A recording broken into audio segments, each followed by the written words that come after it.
Hello, this is Rattrap from Rattrap Productions. I'm going to show you how to test and replace a light switch.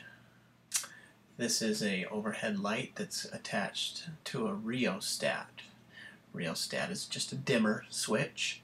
You can see this is it. My girl's hit it really hard, and so I think it's broken. So what I'm going to do, instead of using a multimeter, is I'm going to show you a common sense way to do this.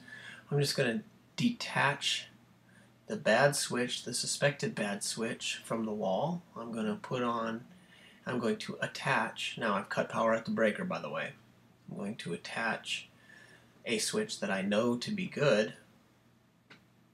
Something you can do if you don't have a multimeter. I know this works. I'm going to go hook up the breaker again and we're going to test it. Alright, so I'm back. I hooked up the breaker, let's try. It works just fine, so I know it's the switch. So now I'm going to go to my store of choice. I'm going to buy myself a new switch. I'll be back in a second. Alright, I'm back. So I'm just going to loosen the wire nuts off. Take that switch that I tested with off. I'm going to break the new switch out of its package. 15 amp circuit, so it's a 15 amp switch. They have 20 amp switches, so be careful when you buy them.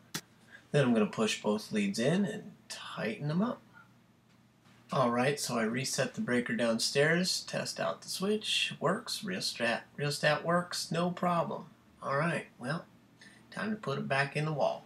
I bought a fancy light switch cover, and it hides the screws, so you just take this two-piece frame, snap it together behind the switch right up against the wall. That just floats there.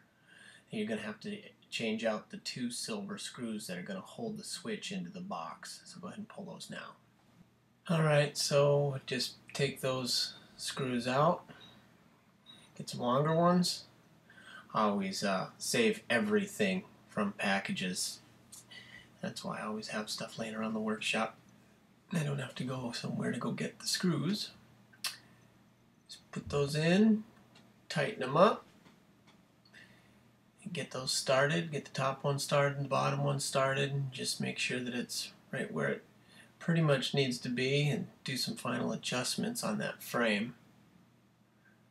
To get that done, you just snap on the cover. See, that new cover doesn't show the screws, so it's kind of fancier. So, my friends, that's how to test to see if the light switch is bad. And it also shows how to replace your common light switch for residential application.